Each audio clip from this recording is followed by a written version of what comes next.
talong.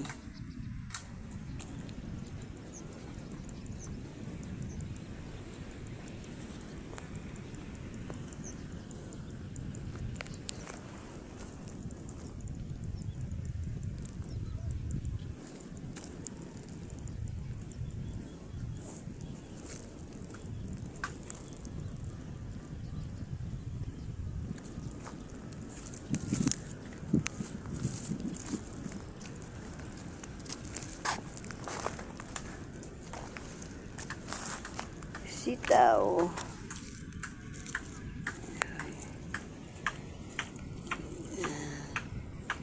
10 days na sitaw.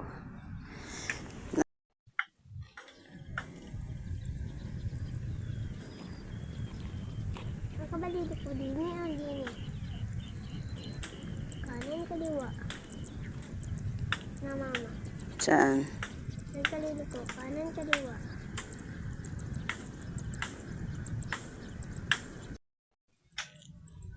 Ha? Oh, wait lang. Ayun na.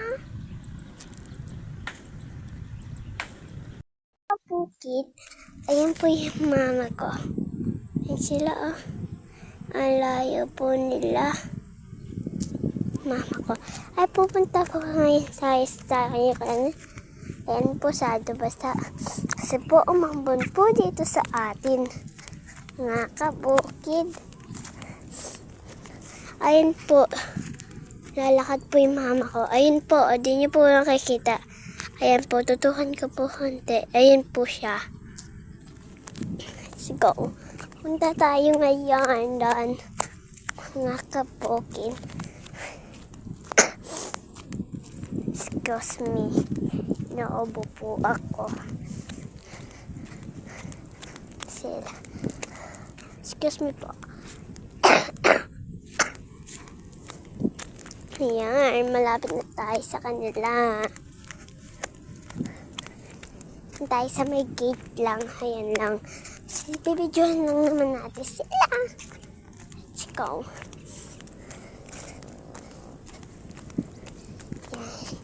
Bidyohan natin. Let's go mga kabukid. Ayan po sila mama. Ayan. It's your kawang tulain. Kuha po siya. Stop. Nangyari po, nagsiselfon po tayo. Stalker.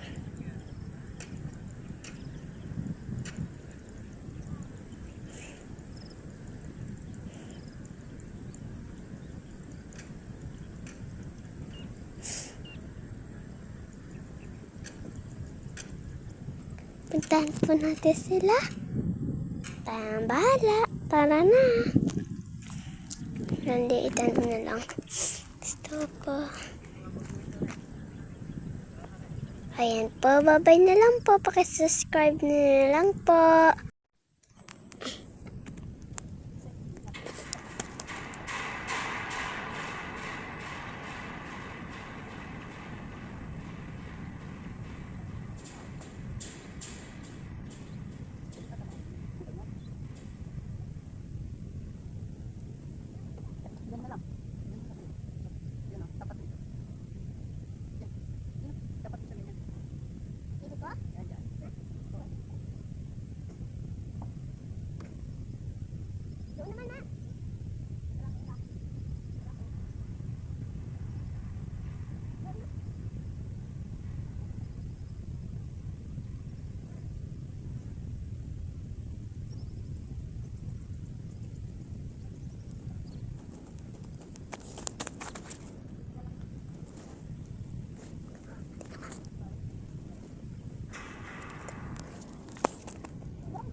Bye! See you next time! Magbubunot tayo ng damo. Sa puno na ng sitaw. Dito? Patanggalin yung damo. Huwag yung sitaw. Uy, nabunot ko to. Damo yan. Ay. Huwag yung sitaw. Ayun pa, meron pa. Ay. Sa damo na yung sitaw. Hindi ko na mabunot yung tito. Ay, wala. Isa tayo ah. Hindi ako sa kabila.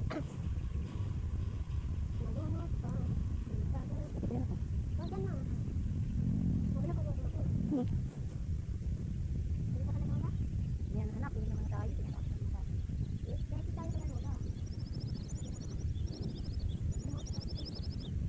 Wala akong bigay sa iyo. Sa iyo po.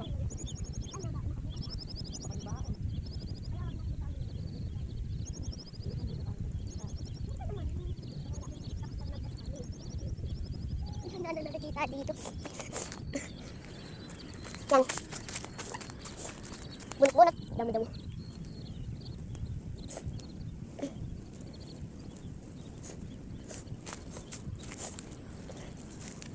Hindi ba natin pwedeng utangin yung bigas ni Ate Tess? Para sa isang dulce na lang. Sabi naman yan, nagpapautang. Hindi naman daw pumutangin yung bigas. Parang, pitin mo po.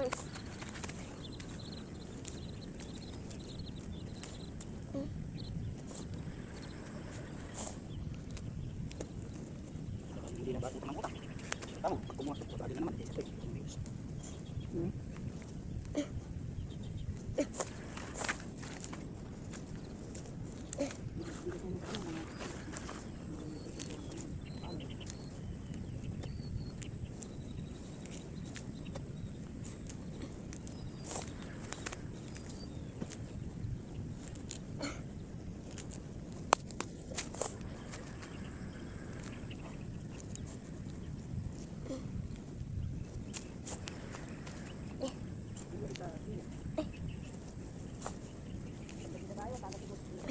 Bakit?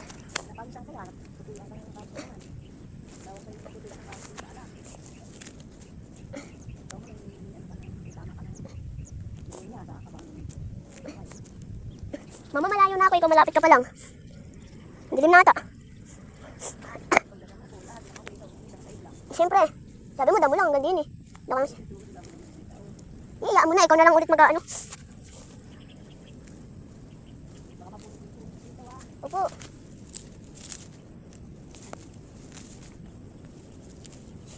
Tapos kunyari mga nabunot ko na eh. Tapos di ko pa sinabi sa inyo, sa bahay ko sinabi.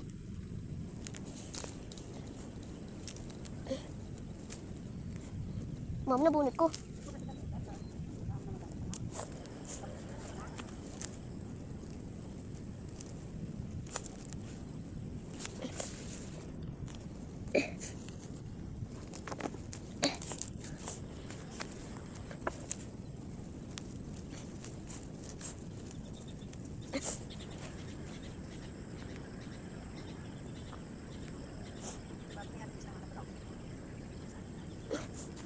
Mama, wala na ata.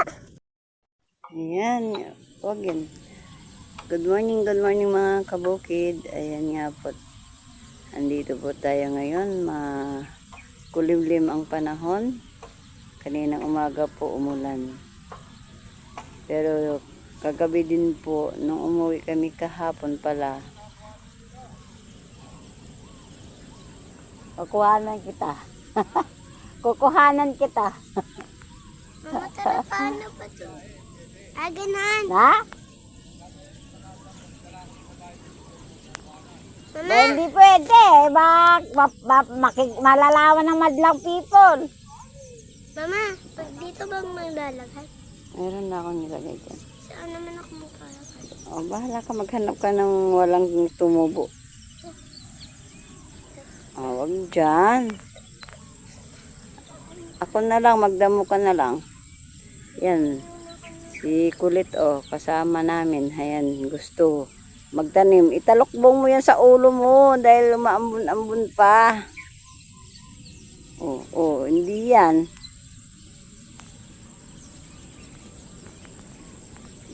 Yan, tingnan mo. Makulit. Wala po kasi ngayong pasok. Kabyawin nyo po ngayon, sabi nga nila. Ayan, kaya po andito siya kasama ko. Kulit. Ayaw magpaawat. Nga pala. Ayun po yung kapit kubo namin. Bali, pinsan po din ni Kuya Eddie po yan. Yung nandyan, nagtatrabaho din siya sa pagugulay. Ayun yung kanyang sitawan. May kalabasa. Sari-sari din po ang tanim niya dyan. Yan. Ito na po yung ano ni Kuya Eddie. Halos po siya na po yung nagtayo ng mga poste. Itong tulos.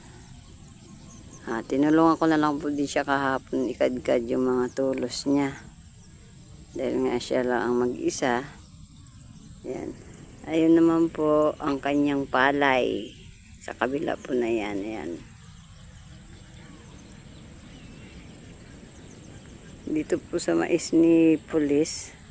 Nagkaroon na po siya ng bulaklak. Ayan. Kaso maliit siya. Bansot po. Dahil nga po yan nababad sa tubig. Kaya nadelay na po siya sa pataba. Ayan. Wala pa hindi pa po napapatabaan yan. Kasi yun nga, nababad siya sa tubig. Pero kahit pa paano, may chicken manure po yung lupa niya. Kaya po, okay naman sana. Kaso yun nga lang. Ang problema natin dyan ay nababad siya sa tubig.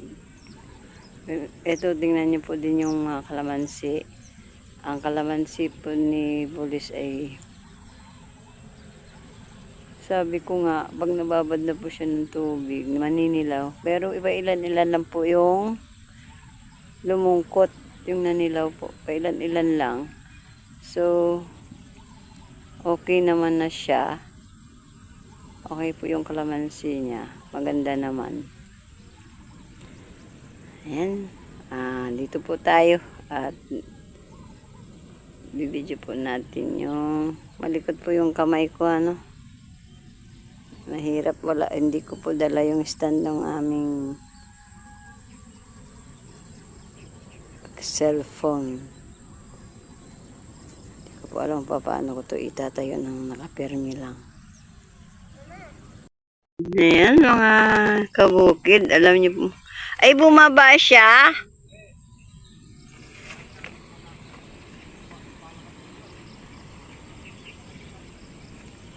Bumaba siya pa.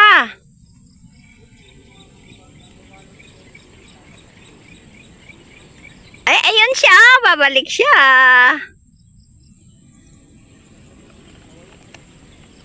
Ano ma?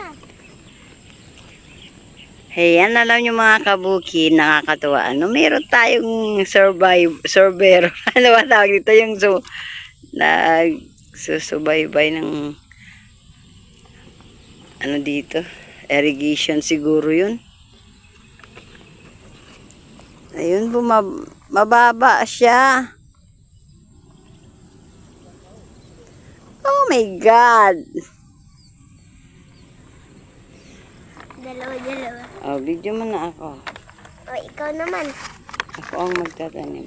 Baka huwag mo nang nililikod. Dapat na mo nalagay. Hindi pwede, tutukan mo yan. Ako na nga. Gusto ko din magtanim. Buhulip tayo mga kabukid. Ay, Yung atin pong anak, huwag mo nang lagyan yan. yung wala lang. Sige. Mayroon po kasi tayong nadimit na mga buto. Nadimit po, hindi po siya tumubo. So, ihulipan po natin. Yung wala, mama. Kakulin ko tapos bubuksan. Check ko. Okay na yan. Bahala na siyang Kahanap. tumubo dyan. Basta, ano natin. Bumaba yung airplane. Bumaba siya. Ayan na. Anak, sumilong ka na doon dahil umuulan na naman. Sige, go. Doon ka na. Ayan. Ayan, magandang hapon mga kabukid. Dito na po natin tatapusin yung ating mga video sa buong maghapon. Nandito nga po pala kami sa aming pamangkin. Anak ni Kuya Terzo, si Annalyn niya. Yung pangalawa niyang panganay. Ayun nga po. Maraming salamat po. Sana wag po nating kakalimutan. Ayan po, pasensya na po sa hindi po natin pag-upload ng mga video. Muli pong magbabalik si Bingin Edit. Pasensya na po at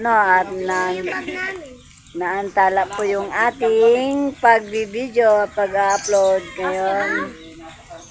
Ayan. Kami po ay uuwi na. Hindi na po kami doon bumalik sa Tumana kay Kuya Dado dahil po eto, napakaganda po ng panahon. Umaambon, umulan po kanina. Halos maghapon na po yung ulan at heto nga po may ambon pa. So bukas na lang po siguro tayo ulit magkita-kita. Hanggang dito na lamang po. Maraming salamat. At siya nga po pala, shoutout po sa lahat ng aming mga supporters dyan at walang sawang panunood sa amin at pagsuporta. Maraming salamat po sa inyo. Hanggang dito na lamang po tayo. Happy lang po tayo. Bye-bye po. Again.